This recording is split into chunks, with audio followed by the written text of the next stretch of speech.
నమస్కారం SS9 news కి స్వాగతం. ముందుగా ముఖ్యాంశాలు. నంద్యాల జిల్లా బనగానపల్లిలో వైఎస్ఆర్ EBC నేస్తం కార్యక్రమంలో వైఎస్ జగన్. టీడీపీలోకి కర్నూలు ఎంపీ సంజీవ్ కుమార్. రేవంత్ ప్రభుత్వం మరో సంచలన నిర్ణయం. ప్రైవేట్ హెల్త్ కార్డుల తరహాలో రాజీవ్ ఆరోగ్యశ్రీ కార్డులు. శుక్రవారం థియేటర్లలో సందడి చేయనున్న 4 సినిమాలు. లండన్ నుంచి స్వదేశానికి పయనమైన మహమ్మద్ షమీ. గౌరవనీయులైన ఆంధ్రప్రదేశ్ ముఖ్యమంత్రి వైఎస్ జగన్మోహన్ రెడ్డి నంద్యాల జిల్లా బనగానపల్లిలో వైఎస్ఆర్ EBC నేస్తం కింద అర్హులైన మహిళా లబ్ధిదారులకు పంపిణీ కార్యక్రమం నిర్వహించారు. ఈ పథకం కింద 45 నుండి 60 సంవత్సరాల మధ్య వయసు కలిగి అర్హులైన అగ్రవర్ణాలకు చెందిన అక్కా చెల్లెమ్మలకు ప్రతి సంవత్సరం 15,000 రూపాయల చొప్పున 3 సంవత్సరాలుగా 48,000 ఆర్థిక సహాయం చేయడంలో ఎంతో సంతోషంగా ఉందని తెలిపారు జగన్. పేదవాడికి కుల మతం తేడా ఉండదు. పేదలను ఆదుకునేందుకు పాలకులకు మనసు ఉండాలని చెప్పుకొచ్చారు. ఇప్పటి వరకు 3 విడతల్లో 1,877 కోట్లు ఇచ్చామని తెలియజేశారు. ఈ రోజు మనందరి ప్రభుత్వం అమలు చేస్తా ఉన్న వైఎస్ఆర్ EBC నేస్తం అనే ఈ పథకంతో 45 సంవత్సరాల నుంచి 60 సంవత్సరాల మధ్యలో ఆ వయసులో ఉన్న నా అక్క చెల్లెమ్మలందరికీ రెడ్డి, కమ్మ, ఆర్యవైశ్య, క్షత్రియ, వలమ, బ్రాహ్మణ తదితర ఓసీల్లో ఉన్న అక్క చెల్లెమ్మలకు వారికి కూడా ఆర్థిక స్వావలంబన కలిగిస్తూ వారిని కూడా ఆదుకుంటూ ప్రతి ఏటా 15,000 రూపాయలు చొప్పున అదే అక్క చెల్లెమ్మలకు వరుసగా చెయ్యి పట్టుకుని నడిపిస్తూ తోడుగా ఉంటూ 3 ఏళ్ల పాటు ఆ అక్క చెల్లెమ్మలకు సహాయం అందించే కార్యక్రమమే ఈ వైఎస్ఆర్ EBC నేస్తం అనే ఈ పథకం. ఇక్కడే ఒక విషయం చెప్పాలి. పేదరికానికి కులం ఉండదు. పేదవాడు ఎక్కడ ఉన్నా కూడా వారికి తోడుగా ఉండగలిగే మనసు ప్రభుత్వంలో ఉన్న వారికి పెద్దలకు ఉండాలి. ఆదుకునే గుణం ఉండాలి. తోడుగా నిలబడాలి అనే ఆరాటం ఉండాలి. ఈరోజు వైఎస్ఆర్ EBC నేస్తమనే ఈ పథకం ద్వారా 4,19,583 మంది నా అక్క చెల్లెమ్మలకు 629 కోట్ల రూపాయలు వారి ఖాతాల్లోకి నేరుగా జమ చేయనున్నాం. ఈరోజు జమ చేస్తా ఉన్న ఈ సొమ్ముతో కూడా కలుపుకుంటే మొత్తంగా ఈ 3 దఫాల్లో నా అక్క చెల్లెమ్మలకు 4,95,269 మంది నా అక్క చెల్లెమ్మలకు మంచి జరిగిస్తూ 1,877 కోట్ల రూపాయలు ఈ వైఎస్ఆర్ EBC నేస్తమనే ఈ పథకం ద్వారా మాత్రమే నా అక్క చెల్లెమ్మలకు మంచి చేయగలిగాము అని కూడా ఈ సందర్భంగా సగర్వంగా తెలియజేస్తా ఉన్నాను. ఆంధ్రప్రదేశ్లో అధికార పార్టీ వైసీపీ నుంచి పలువురు నేతలు తెలుగుదేశం పార్టీలోకి చేరారు. కర్నూలు ఎంపీ వైసీపీ నేత సంజీవ్ కుమార్ గురువారం చంద్రబాబు సమక్షంలో టీడీపీ తీర్థం పుచ్చుకున్నారు. ఎంపీ సంజీవ్ కు కండవా కప్పి చంద్రబాబు సాదరంగా ఆహ్వానించారు. సంజీవ్ కుమార్ తో పాటు పద్మశాలి కార్పొరేషన్ డైరెక్టర్ ప్యాలకుర్తి రమేష్, వెంకాయపల్లె ఆలయ చైర్మన్ బేతం కృష్ణుడు, వాల్మీకి సంఘం నాయకులు ముండ్ల శేఖర్, తలారి కృష్ణ, NGO మాజీ నాయకులు కుబేరస్వామి, నరసింహులు, శాంతకుమారి తదితరులు టీడీపీలోకి చేరారు. నేను ఎన్నో ఆశయాలు, ఎన్నో హామీలు ఇచ్చి ప్రజలకు మీకు ఇది చేస్తాను, అది చేస్తానని చెప్పేసి ఎంపీ అయ్యాను. అయిన తర్వాత నేను విశ్వ ప్రయత్నం చేశాను. వారికి మంచి సదుపాయాలు కల్పించాలని చెప్పి, మా ప్రాంతంలో వలసలు ఆపాలని చెప్పి, మా రైతులకు నీళ్ళు ఇవ్వాలని, నా అభ్యర్థనలను కూడా ఒక అరణ్య రోదనలాగా అయిపోయింది. నాకు కంఠశోష తప్ప ప్రతిఫలం ఏమీ దక్కలేదు. నేను కేంద్ర ప్రభుత్వం నుంచి కొన్ని నిధులు తీసుకొచ్చి కొన్ని అభివృద్ధి కార్యక్రమాలు చేశాను. అవి మాత్రమే నా క్రెడిట్కు మిగిలిపోతున్నాయి. ఇంకో రెండో విషయం, వైసీపీ పార్టీ వాళ్ళు ఉత్తుత్తి సామాజిక న్యాయం ప్రదర్శిస్తూ ఉన్నారు. బీసీలు, ఎస్సీలు, ఎస్టీలు, మైనారిటీలు వీళ్ళకందరికీ కూడా మేము అధికారాలు ఇస్తున్నామంటున్నారు. కానీ నేను స్వయంగా ఉండి ఒక మేధావిగా నేను గ్రహించింది ఏంటంటే అక్కడ పదవులు ఉంటాయి, అధికారాలు ఉండవు. మన దగ్గరికి ఒక 10 మంది అభ్యర్థులను తీసుకొని గ్రీవెన్సెస్ తీసుకొని వస్తారు. 10 మందిలో కనీసం ఒకరికో ఇద్దరికి మనం న్యాయం చేయగలిగితే ఈ ఎంపీ పదవికి కానీ ఎమ్మెల్యే పదవికి కానీ న్యాయం జరిగినట్టు ఉంటుంది. అలా కాకుండా ఏదో ఉత్సవ విగ్రహాలాగా ఉండాలి, మీరు కేవలం ప్రోటోకాల్ పాటించాలి, ఇదే విధంగా జీవిత విధానం అన్నది నాకు నచ్చలేదు. నేను విశ్వ ప్రయత్నం చేసినా కూడా రాష్ట్ర ప్రభుత్వం నుంచి అతి తక్కువ అభివృద్ధి కార్యక్రమాలు చేసుకోగలిగాను. కాబట్టి ఇంక నేను అక్కడ చేయలేను. అభివృద్ధి లేకపోతే ప్రజలకు పురోగతి ఉండదు, ఆ ప్రాంతం అభివృద్ధి కాదనే ఉద్దేశంతో నేను టీడీపీలోకి వచ్చాను. గౌరవ చంద్రబాబు నాయుడు గారు, లోకేష్ గారి ఆధ్వర్యంలో ఇప్పుడు పొత్తుకు వెళ్తున్నారు. పొత్తు ఒక మంచి అభివృద్ధికి చిహ్నం అనుకుంటున్నాను నేను. జనసేన, కేంద్ర ప్రభుత్వం, బీజేపీ వీళ్ళందరూ కలిస్తే ఆంధ్ర ప్రాంతం మంచి అభివృద్ధి చెందుతుందని నేను ఆశతో వీరి నిజాయితీ నిబద్ధతను చూసి నేను ఈరోజు టీడీపీలో చేరడం జరిగింది. ముఖ్యంగా కర్నూలు ప్రాంతంలో ఉన్న సమస్యల గురించి నేను నారా చంద్రబాబు నాయుడు గారికి అన్ని వివరించాను. మేము తప్పకుండా దాని మీద కాన్సన్ట్రేట్ చేస్తాము. గత వచ్చే 5 సంవత్సరాల్లో తప్పకుండా ఇవన్నీ కూడా మేము నెరవేరుస్తాము. తెలంగాణ రాష్ట్ర ప్రజలకు రేవంత్ సర్కార్ మరొక గుడ్ న్యూస్ చెప్పింది. రేషన్ కార్డులతో ఎలాంటి సంబంధం లేకుండా కొత్తగా రాజీవ్ ఆరోగ్యశ్రీ పేరిట హెల్త్ కార్డుల్ని ఇవ్వాలని నిర్ణయించింది. ఆదాయంతో సంబంధం లేకుండా అందరికీ దీనిని వర్తింపచేయాలని యోచిస్తోంది. ప్రైవేట్ ఇన్సూరెన్స్ సంస్థల మాదిరిగానే ప్రతి కుటుంబాన్ని యూనిట్ గా తీసుకొని యూనిక్ ఐడితో కార్డులు తేవాలని భావిస్తూ ఉంది. ఈ కార్డుల్లో కుటుంబంలోని ప్రతి సభ్యుడికి సబ్ నెంబర్ ఇస్తారు. ఈ కార్డును హెల్త్ ప్రొఫైల్ గా లింకు చేసి స్టేట్ డిజిటల్ హెల్త్ ప్రొఫైల్ ను నిర్వహిస్తారు. ప్రస్తుతం ఆరోగ్యశ్రీలో అందిస్తున్న చికిత్సలకు మరొక 100 చికిత్సలను జత చేయాలని ప్రభుత్వం భావిస్తున్నట్లు తెలుస్తోంది. ఢిల్లీలో భారీ ఎత్తున నరేంద్ర మోదీ నయవంచన పాలనకు వ్యతిరేకంగా రైతాంగ వ్యతిరేక విధానాలకు నిరసనగా గుంటూరు జిల్లా రైతు పోరాటం అని భారీ ఎత్తున నిరసన చేపట్టారు. పెద్ద ఎత్తున మోడీకి వ్యతిరేకంగా సింహగర్జన చేయనున్నట్లు సిపిఐ జిల్లా కార్యదర్శి జంగలాజీ కుమార్ తెలిపారు. ఈ బహిరంగ సభకు మద్దతుగా దేశంలో ఉన్నటువంటి రైతు సంఘాలు, కార్మిక సంఘాలు అన్ని మండల స్థాయిలో, నియోజకవర్గ స్థాయిలో ఇలాంటి కార్యక్రమాలను చేస్తూ నరేంద్ర మోదీని గద్దె దించడమే లక్ష్యంగా ముందుకు సాగాల్సిన అవసరం ఉందని అజయ్ కుమార్ తెలిపారు. ఈ నిరసనలో కార్మికులు, కార్యకర్తలు తదితరులు పాల్గొన్నారు. 540 రైతు సంఘాలు, అలాగే ఈ రోజున ఢిల్లీలో భారీ ఎత్తున నరేంద్ర మోడీ నయవంచన పాలనకు వ్యతిరేకంగా, రైతాంగ వ్యతిరేక విధానాలకి నిరసనగా రైతాంగం పెద్ద ఎత్తున నరేంద్ర మోడీకి వ్యతిరేకంగా సింహగర్జన చేయబోతూ ఉన్నారు. ఈ బహిరంగ సభకి మద్దతుగా దేశంలో ఉన్నటువంటి రైతు సంఘాలు, కార్మిక సంఘాలన్నీ మండల స్థాయిలో, నియోజకవర్గ స్థాయిలో ఇలాంటి కార్యక్రమాలని వాళ్ళకి మద్దతుగా తెలియజేస్తూ ఉన్నాం. నరేంద్ర మోడీ వచ్చిన తర్వాత దేశంలో వ్యవసాయ రంగం కుదేలైపోయింది. స్వామినాథన్ కమిటీ సిఫార్సులు అమలు చేయాలనేటటువంటి కనీస ఆలోచన లేకుండా పోతూ ఉంది. కానీ స్వామినాథన్కి అవార్డు ఇచ్చారు తప్ప స్వామినాథన్ గారు ప్రవేశపెట్టినటువంటి దాన్ని మాత్రం అంగీకరించడానికి నరేంద్ర మోడీ సిద్ధంగా లేడు. అలాగే 40 లేబర్ చట్టాలని 4 కోళ్లుగా విభజించి దేశంలో కార్మిక వర్గాన్ని, వాళ్ళ భవిష్యత్తుని మంటగలిపాడు.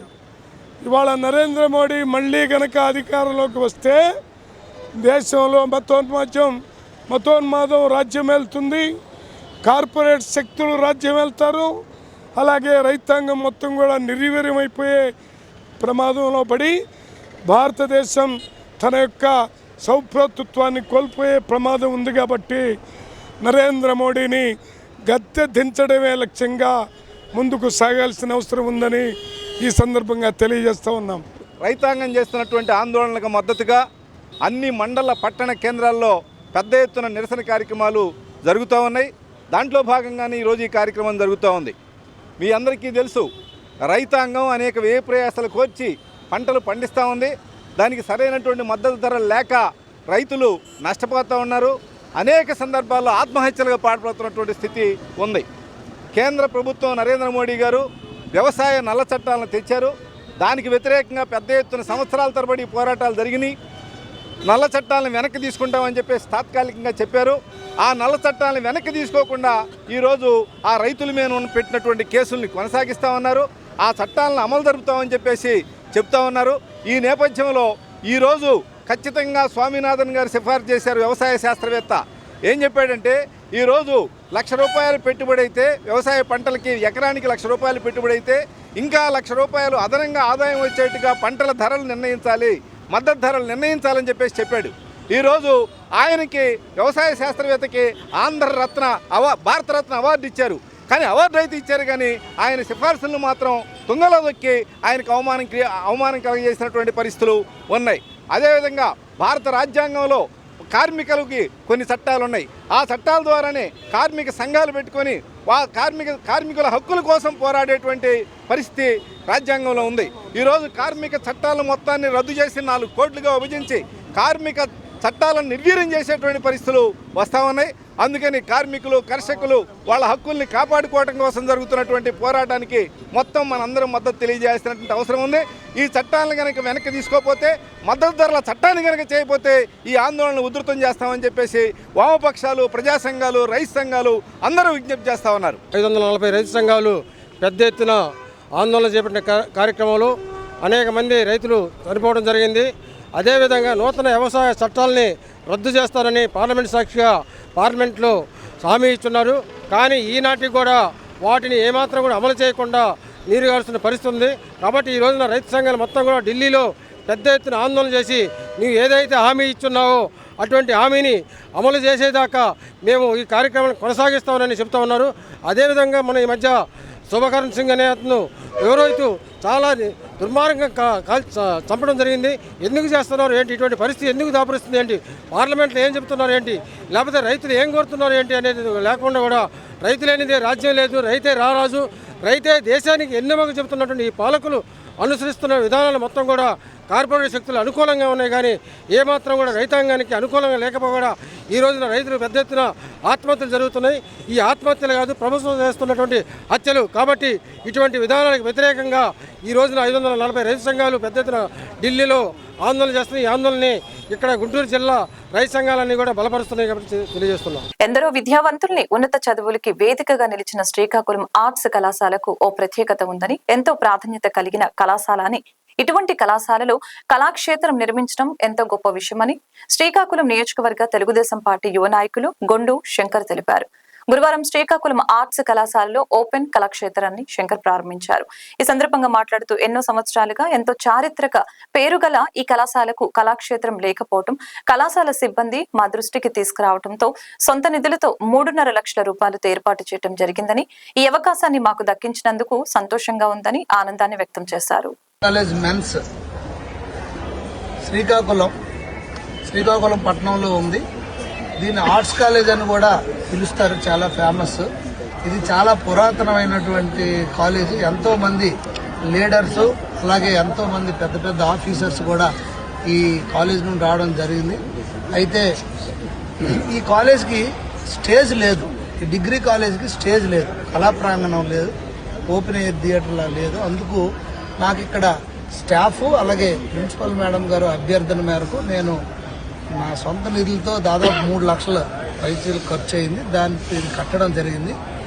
ఇది మేము మా కష్టార్జితంతో చేసిన వర్క్ ఇది. అయితే దీన్ని ప్రారంభోత్సవం అలాగే దపదపాలుగా వాయిదాలు పడుతూ వచ్చింది. ఇప్పుడు కూడా మరి ఇంకా లేట్ అయిపోయిందనే ఉద్దేశంతో ఈరోజు ప్రిన్సిపల్ గారు కూడా లీవ్లో ఉన్నారు. మరి కారణాలు ఏంటో తెలియరాలేదు వాళ్ళకి. ఇది మరి ఏం ఒత్తిడిలో నాకు తెలియదు. కానీ ఇదైతే ఈరోజు ప్రారంభిస్తామని మేము 2 రోజులుగా చెప్పడం జరిగింది. అందుకు ఈరోజు రెవెన్యూ శాఖ అధికార ఇంటిలో అవినీతి నిరోధక శాఖ అధికారులు తనిఖీలు నిర్వహించారు. ఈ నేపథ్యంలో జమ్మికుంట తహసీల్దార్ రజనీ ఇంట్లో ఏసీపీ సోదాలు జరిపారు. రజనీపై ఆదాయానికి మించి ఆస్తులు కేసు నమోదు చేశారు. హన్మకొండలో తహసీల్దార్ రజనీ ఇంటితో పాటు బంధువుల ఇళ్లలో కూడా సోదాలు చేశారు. అధికారాన్ని అడ్డు పెట్టుకుని పెద్ద మొత్తంలో ఆస్తులు సంపాదిస్తున్నట్లు ఆరోపణలు వచ్చాయి.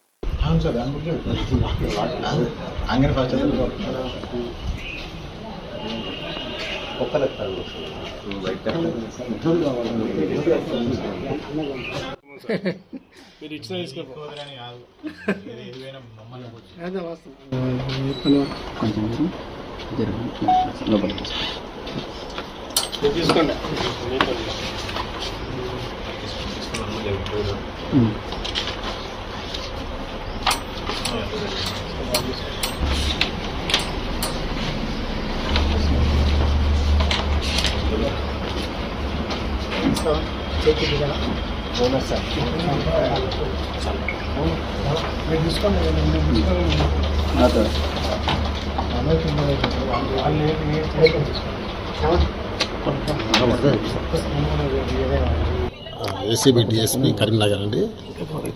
ఎం రజని తహసీల్దార్ జమ్మికుంట కరీంనగర్ జిల్లా. ఈమె గారు ఆదాయానికి మించి అక్రమాస్తులు సంపాదించారని చెప్పేసి ఆరోపణలతో ఉన్నతాధికారుల ఆదేశాల మేరకు వాళ్ళ అనుమతితో మేము కేసు నమోదు చేసి 6 చోట్ల ఏకకాలంలో దాడులు నిర్వహించి దర్యాప్తు చేస్తున్నాం. దర్యాప్తు అనంతరం పూర్తి వివరాలు తెలియజేస్తున్నాం.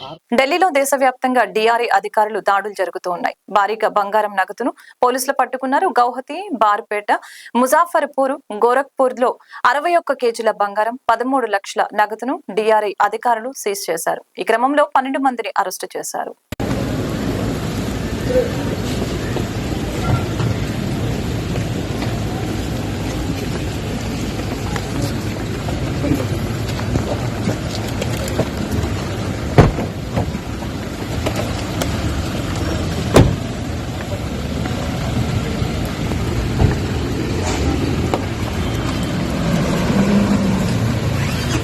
అన్నమయ్య జిల్లా మదనపల్లెలో అగ్ని ప్రమాదం చోటు చేసుకుంది. మదనపల్లె పట్టణం తారక రామారావు థియేటర్ వద్ద ఉన్న కొయ్యల మండిలో భారీగా మంటలు చెలరేగాయి. మంటల్ని అదుపు చేయడానికి స్థానిక ప్రజలు సహకారం అందించారు.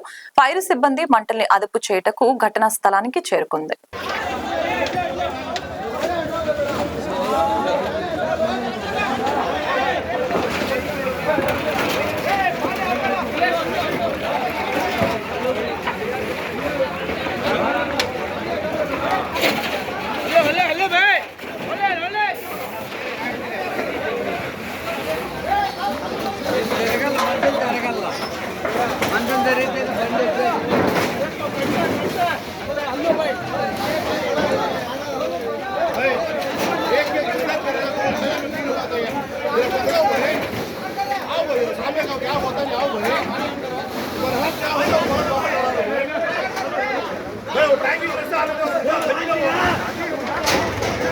ఈరోజు 22వ వార్డులోని తాజరామా థియేటర్ వెనకాల అగ్ని ప్రమాదం జరిగింది.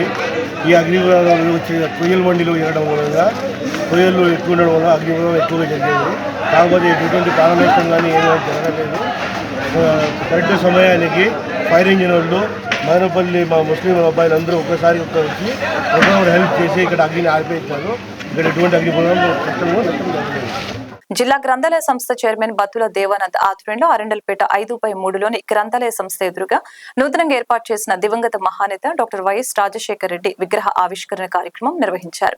ఈ కార్యక్రమంలో ప్రజా ప్రతినిధులు, పార్టీ ముఖ్య నేతలు హాజరయ్యారు. పేదల పెన్నిధి దివంగత నేత వైఎస్ రాజశేఖర రెడ్డి గారి విగ్రహం గ్రంథాలయంలో నిర్మించడం చాలా సంతోషంగా ఉంది. ఎందుకంటే ఈ గ్రంథాలయంలో నిర్మించడానికి కారణం, మెయిన్ కాన్సెప్ట్ ఏంటంటే రాజశేఖర రెడ్డి గారు ఫీజు రీయింబర్స్మెంటు ప్లస్ పేదలకు అంబులెన్సు ప్లస్ ఆరోగ్యశ్రీ పథకాలు తెచ్చి దేశ చరిత్రలోనే ఏ ముఖ్యమంత్రి చేయని విధంగా ప్రజల గుండెల్లో గుండె చప్పుడైన మాజీ ముఖ్యమంత్రి రాజశేఖర రెడ్డి గారి విగ్రహాన్ని ఆవిష్కరించడానికి ఇక్కడికి మంత్రివర్యులు విడతల రజనీ గారు, ఎమ్మెల్సీ గౌరవనీయులు పెద్దలు అప్పిరెడ్డి గారు, మరియు ఎమ్మెల్యే మద్దాలగిరి గారు, మరియు కావేటి మనోహర్ నాయుడు గారు, మరియు ఏపీజీపీ చైర్మన్ శేషగిరి గారు అందరూ వచ్చి ఈ విగ్రహానికి ఆవిష్కరించినందుకు మా గ్రంథాలయం తరఫున, మా గ్రంథాలయ సంస్థ ఉద్యోగుల తరఫున కృతజ్ఞత తెలియజేసుకుంటున్నాం. వైఎస్ జగన్మోహన్ రెడ్డి నంద్యాల జిల్లా బనగానపల్లిలో వైఎస్ఆర్ ఈబీసీ నేస్తం కింద 21,687 మంది ఆర్థికంగా వెనుకబడిన అగ్రవర్ణాల పేద మహిళలకు 3వ విడత 2023-24 కింద ఆర్థిక సహాయం అందజేశారు. గుంటూరు కలెక్టర్ కార్యాలయంలో కలెక్టర్ వేణుగోపాల్ రెడ్డి చేతుల మీదుగా చెక్ అందజేశారు. ఈ కార్యక్రమంలో మద్దాలి గిరిధర్, డైమండ్ బాబు తదితరులు పాల్గొన్నారు. అగ్రవర్ణాల్లో ఉన్నటువంటి పేద మహిళలు 45 సంవత్సరాల నుండి 60 సంవత్సరాల మధ్యలో వయసు ఉన్నటువంటి ఈ మహిళలకు సంబంధించినటువంటి ఈ కార్యక్రమం 3వ విడత ఈ రోజున, అంటే 3వ సంవత్సరం ఈ రోజున 15,000 రూపాయలు ఒక్కొక్క మహిళకి సంవత్సరానికి ఇచ్చేటటువంటి ఈ కార్యక్రమాన్ని గౌరవ ముఖ్యమంత్రి వర్యులు నంద్యాల జిల్లా నుంచి ఈ కార్యక్రమాన్ని ప్రారంభించడం జరిగింది. సో ఈ పథకం ద్వారా మన జిల్లాలోని దాదాపుగా 21,687 మంది లబ్ధిదారులకి 32,53,05,000 రూపాయలు మనకి మేలు జరగబోతూ ఉంది. ఇది ఇంతకు ముందుగా ఇచ్చినట్టుగా ఇతర అనేక రకాలైనటువంటి కార్యక్రమాల ద్వారా మహిళలకి సాధికారికత సాధించాలన్నటువంటి లక్ష్యంతో, ఆర్థికంగా బలోపేతం చేయాలన్న ఉద్దేశంతో ప్రారంభించినటువంటి కార్యక్రమం కాబట్టి తప్పనిసరిగా మహిళలందరూ కూడా ఈ వచ్చేటటువంటి ప్రభుత్వం మంజూరు చేస్తున్నటువంటి ఆర్థిక సహాయంతో పాటుగా మరికొంత లోన్ కానీ మరికొంత ఇతర వనరులను సమకూర్చుకొని వారి కుటుంబాలు మరింత ఆర్థికంగా ముందుకెళ్ళడానికి ఉపయోగపడతాయని చెప్పి ఆశిస్తున్నాం. అలానే మన జిల్లాలో అనేక రకాలైనటువంటి ప్రోగ్రామ్స్ ద్వారా లబ్ధి పొందుతున్న మహిళలందరూ కూడా ఇప్పటికే అనేక రంగాలలో ఉన్నటువంటి వ్యాపారాలు విస్తరించుకోవడంలో కానీ లేదా కొత్తగా వ్యాపారాలు ప్రారంభించుకోవడం కానీ వారి ఇష్టం వచ్చిన రంగంలో ఇక్కడ ఈ డబ్బుకు కూడా ఏ రకమైన పరిమితులు షరతులు లేవు కాబట్టి వారికి ఎక్కడ ఏ రంగంలో అనుకూలమైతే ఆ రంగంలో పెట్టుబడులు పెట్టుకొని కొంచెం ముందుకు ఆర్థికంగా పురోగతి చెందుతానికి ఇది ఉపయోగపడతాయి. మహిళలందరూ కూడా డబ్బుని వృధా చేయకుండా ఆ కుటుంబ అభివృద్ధి కోసం పాటుపడతారు కాబట్టి ఒక మంచి ఉద్దేశంతో ప్రారంభించినటువంటి కార్యక్రమం కాబట్టి ఈ సందర్భంగా గౌరవ ముఖ్యమంత్రి వర్యులకి ఈ కుటుంబాలందరి తరపున ధన్యవాదాలు తెలియజేస్తున్నాం. శ్రీకాకుళంలో పాఠశాలకు మౌలిక సదుపాయాల కల్పనతో రాష్ట్ర ప్రభుత్వం విఫలమైందని, తెలుగుదేశం ప్రభుత్వం అధికారంలోకి వచ్చాక విద్య, వైద్యం రంగాలకు అధిక ప్రాధాన్యత ఇవ్వడం జరుగుతుందని శ్రీకాకుళం నియోజకవర్గ టీడీపీ పార్టీ యువ నాయకులు గొండు శంకర్ తెలిపారు. శ్రీకాకుళం రూరల్ మండలం సింగపురం గ్రామం దరి నీలం జూట్ మిల్ ఎదురుగా ఉన్న కస్తూరిబా గాంధీ బాలిక పాఠశాలలో 2 తరగతి గదుల్ని ఐరన్ షెడ్లను నిర్మించడం జరిగింది. ఈ అదనపు గదుల్ని శంకర్ ప్రారంభించారు. ఈ సందర్భంగా మాట్లాడుతూ ఈ ప్రభుత్వంలో విద్యారంగం పూర్తిగా కుదేలేందని తెలిపారు. విద్యారంగం పూర్తి దృష్టి పెట్టలేకపోయిందని, విద్యారంగం బాగుపడాలంటే తెలుగుదేశం ప్రభుత్వం సాధ్యమని తెలియజేశారు. ఈ విద్యా సంవత్సరం ప్రారంభంలో తరగతి గదులు లేక 9వ తరగతి 10వ తరగతి విద్యార్థులు 6 బయట 9 గంటల తర్వాత చదువుకోలేని పరిస్థితి, ఎందుకంటే ఎండలో. ఈ సందర్భంగా నాకు ఇక్కడ ఎస్ఓ గారు అలాగే ఏపీసీ గారు వాళ్ళు వచ్చి నాకు రిక్వెస్ట్ చేసిన మేరకు ఇక్కడ 2 తరగతి గదుల్ని మేము దాదాపు 2.5 లక్షలు పెట్టి సొంత నిధులు పెట్టి మేము ఇక్కడ కట్టడం జరిగింది. అయితే 8 నెలల నుండి కూడా ప్రారంభంకి పెడదాము అంటే ఎందుకో ముఖం చాటేస్తున్న పరిస్థితి. గవర్నమెంట్ నుండి నిధులు లేవు, మాకు హెల్ప్ చేయండి అని మాకు అభ్యర్థన చేశారు. అలాగే ఈ ఊరు మాకు సొంత ఊరు, సొంత గ్రామం అలాంటిది ఈ విలేజ్లో ఇటువంటి మంచి స్కూలు కస్తూరిబా స్కూల్ పెట్టడం, ఇది జిల్లాలోనే దీనికి మంచి పేరు ప్రఖ్యాతులు ఉండడం, ఇక్కడ అనేక మంది స్టూడెంట్స్ ప్రతిభావంతులుగా బయటికి వెళ్ళి IIITలో కూడా చదువుకోవడం మా యొక్క పూర్తి సహాయ సహకారాలు ఎల్లప్పుడూ కూడా అందిస్తూ వచ్చాం. ఈ సందర్భంలోనే వాళ్ళు మాకు వచ్చి రిక్వెస్ట్ చేయడం జరిగింది. నేను 2 క్లాస్ రూమ్లు కట్టించాం వాళ్ళ అభ్యర్థన మేరకే. కానీ అది ప్రారంభించడానికి ఎందుకో ఈ టీచర్స్ కానీ ఏపీసీ గారి అధికారులు వెనకాడుతున్న పరిస్థితి. అయితే రూపాయి పని చెప్పుకొని లక్షల రూపాయలు చూపించుకొని గవర్నమెంట్ నిధులతో ఖర్చు పెట్టి సొంత డబ్బా కొట్టుకొని సొంత పేర్లు పెట్టుకొని పథకాలకి డబ్బా కొట్టుకున్న తరుణంలో మేము సొంత డబ్బులు పెట్టి మా కష్టార్జితం డబ్బులు పెట్టి మేము 2 రూమ్స్ కట్టితే మేము ఎందుకు ప్రారంభించుకోకూడదు, మేము ఎందుకు ప్రజలకు చెప్పుకోకూడదు అనే ఉద్దేశంతోనే ఈరోజు ఈ ప్రారంభ కార్యక్రమం చేపట్టడం జరిగిందని నేను క్లియర్గా చెప్తున్నాను. 8 నెలలు అయింది, తాత్సారం చేస్తున్నారు, పోస్ట్ పోన్ చేస్తున్నారు. సరే మరి ఇంకా మాకు ఓపిక నశించిపోయింది, మీరు ఎవరు వస్తే రండి లేకపోతే మానేయండి, కానీ మేము ఓపెనింగ్ చేసుకుంటామని చెప్పాం. మొత్తం అందరూ ఒక్క టీచర్ కూడా మాతో పాల్గొనలేదు. ఇది ఎంత దౌర్భాగ్య పరిస్థితిలో రాష్ట్రం ఉందో, ఇక్కడ స్థానిక వైసీపీ నాయకులు ఎంత భయభ్రాంతులకు గురి చేస్తున్నారు అనడానికి ఇది నిదర్శనం. అయినా ఇదే పద్ధతి కొనసాగితే ఏ ఒక్కరు స్వచ్ఛందంగా ముందుకు రారు. ఇలాంటి సంస్థలు డెవలప్మెంట్ కూడా అవ్వవని కూడా నేను అధికారులకు హెచ్చరిక చేస్తున్నాను. తిరుమలలో భక్తుల రద్దీ పెరిగింది. నేడు శ్రీవారి సర్వదర్శనానికి భక్తులు 10 కంపార్ట్మెంట్లలో వేచి ఉన్నారు. టోకెన్ లేని భక్తులకు శ్రీవారి సర్వదర్శనానికి 18 గంటల సమయం పడుతోంది. శ్రీవారిని 67,832 మంది భక్తులు దర్శించుకుని మొక్కులు చెల్లించుకున్నారు. 25,636 మంది భక్తులు స్వామివారికి తలనీలాలు సమర్పించారు. నిన్న శ్రీవారి హుండీ ఆదాయం 3.55 కోట్ల రూపాయలు వచ్చినట్లు టీటీడీ వెల్లడించింది. తాజాగా బంగారం, వెండి ధరలు పెరిగాయి. దేశ రాజధాని ఢిల్లీలో 22 క్యారెట్ల 10 గ్రాముల బంగారం ధర 60,750 ఉండగా 24 క్యారెట్ల 10 గ్రాముల బంగారం ధర 67,485గా ఉంది. హైదరాబాద్, విజయవాడలో 22 క్యారెట్ల 10 గ్రాముల బంగారం ధర 60,600 ఉండగా 24 క్యారెట్ల ధర 67,605 రూపాయలుగా ఉంది. ఢిల్లీలో కిలో వెండి ధర 77,000 రూపాయల దగ్గర కొనసాగుతుంది. హైదరాబాద్, విజయవాడలో కిలో వెండి ధర 80,000 వద్ద కొనసాగుతుంది. దేశీయ స్టాక్ మార్కెట్లు బుధవారం లాభాల్లో నుంచి భారీ నష్టాల్లోకి దిగి వచ్చింది. ఉదయం సెన్సెక్స్ 25 పాయింట్లు పెరిగి 73,993 వద్ద, నిఫ్టీ 96 పాయింట్లు బలపడి 22,432 వద్ద ట్రేడింగ్ ప్రారంభమైంది. అయితే చిన్న మధ్య తరహా పేర్లలో నెలకొన్న అమ్మకాలతో సూచీలు ఆరంభ లాభాలు కోల్పోయి క్రమంగా నష్టాల్లోకి జారుకున్నాయి. శుక్రవారం థియేటర్ల దగ్గర సందడి చేయడానికి 4 సినిమాలు రంగంలోకి దిగుతున్నాయి. ఈ జాబితాలో తంత్ర, షరతులు వర్తిస్తాయి, వెయ్యి దరువై, రజాకార్ కనిపిస్తూ ఉన్నాయి. 4 సినిమాలు కూడా డిఫరెంట్ జోనర్స్ నుంచి వస్తూ ఉన్నాయి. తంత్ర సినిమాపై బజ్ ఎక్కువగా కనిపిస్తోంది.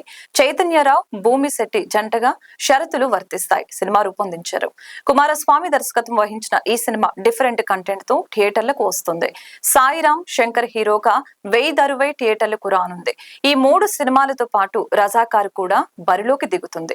ఈ 4 సినిమాల్లో ఏది ఎక్కువ వసూళ్లకు రాబడుతుందనేది వేచి చూడాల్సిందే. లండన్ లో చీలమండ గాయానికి సర్జరీ చేయించుకున్న భారత స్టార్ ఫేజర్ మహమ్మద్ షమి తిరిగి స్వదేశానికి బయలుదేరారు. సర్జరీ విజయవంతంగా పూర్తి చేసుకుని స్వదేశానికి తిరిగి వస్తున్నట్లు షమి ట్వీట్ చేశారు.